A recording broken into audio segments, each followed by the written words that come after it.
Assalamualaikum warahmatullahi wabarakatuh. Alhamdulillahi rabbil alamin. Wa bihi nasta'inu ala umuri dunya waddin. Wa ala alihi wa sahbihi ajma'in. Amma ba'du. Perkenalkan, saya Amin Royhan, semester 2B, jurusan Pendidikan Agama Islam di Sekolah Tinggi Agama Islam Al-Hamidiyah Bangkalan. Video kali ini adalah untuk memenuhi tugas presentasi makalah ilmu pendidikan Islam yang dibina oleh Bapak Mukimin, Sarjana Pendidikan Islam, Magister Pendidikan. Dan untuk temanya adalah peserta didik dalam pendidikan Islam. Yang pertama, etika. Etika merupakan suatu norma yang dijadikan acuan bagi manusia untuk berperilaku dan bertindak. Kata etika berasal dari bahasa Yunani ethos, yang berarti kebiasaan, watak, perasaan, sikap, cara berpikir. Bentuk lain dari etika biasanya adalah kata moral, susila, budi pekerti, atau bahasa yang lebih gampangnya adalah akhlak. Setidaknya sopan santun lebih berharga daripada banyaknya ilmu. Hal ini senada dengan yang disampaikan oleh Imam Ibnu Al-Mubarak. Apa? Yaitu nahnu ila qalilin minal adabi ahwajuh minna ila kathirin minal ilm. Yang artinya adalah kita lebih membutuhkan adab meskipun sedikit dibanding ilmu meskipun banyak. Atau ada juga dalam bahasa yang sering kita dengarkan, yaitu al-adabu fawqal ilmi. Adab atau akhlak itu di atas ilmu. Itulah etika. Sedangkan menurut ajaran Islam, etika sebagai cabang dari filsafat, maka etika bertitik tolak dari akar pikiran, tidak dari agama. Istilah etika dalam ajaran Islam tidak sama dengan apa yang diartikan oleh para ilmuwan barat. Bila etika barat sifatnya berkisar sekitar manusia, maka etika Islam sifatnya berkisar sekitar Tuhan. Maksudnya bagaimana? Maksudnya adalah dalam ilmuwan barat, etika itu diartikan beretika sesama manusianya saja. Sedangkan ilmuwan dalam ajaran agama, etika itu bukan hanya beretika sesama manusia, akan tetapi juga beretika sesama Tuhannya. Itulah etika menurut ajaran Islam. Karena kenapa? Ajaran etika Islam sesuai dengan fitrah dan akal pikiran yang lurus. Itulah etika.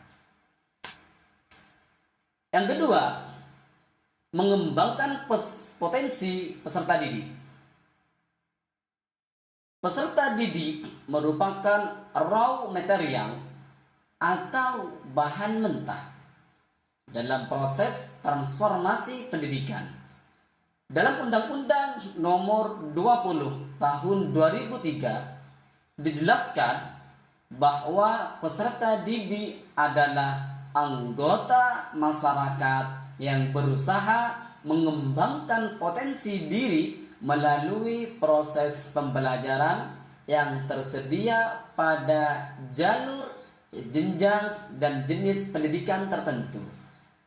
Misalnya, kalau di Indonesia ini pendidikannya yang berlaku adalah tingkatan pendidikannya yang berlaku adalah kalau tingkat bawah itu ada juga PAUD, ada juga TK, setelah itu SD sekolah dasar, setelah itu sekolah menengah pertama atau disebut dengan SMP, dan setelahnya ada juga sekolah menengah atas juga disebut sebagai SMA, dan di atasnya ada lagi jenjang perguruan tinggi.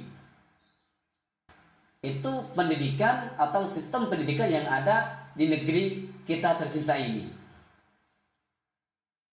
Sementara itu, madrasah sebagai satu sistem pendidikan Islam dan mengajarkan sekaligus ilmu-ilmu keagamaan dan non-keagamaan sudah tampak sejak awal abad 20, meskipun sebagian di antara lembaga-lembaga pendidikan itu menggunakan istilah sekul atau sekolah, tetapi dilihat dari sistem pendidikan yang terpadu, lembaga pendidikan seperti itu bisa dikategorikan dalam bentuk madrasah. Sebenarnya gampang saja, madrasah, sekolah, sekul itu hanya sama saja. Namun kalau sekolahnya itu agak-agak keagamaan, itu kadang orang-orang menyebut dengan madrasah. Seperti madrasah sanawiyah, itu tingkatannya sama juga dengan SMP menengah pertama. Seperti itu.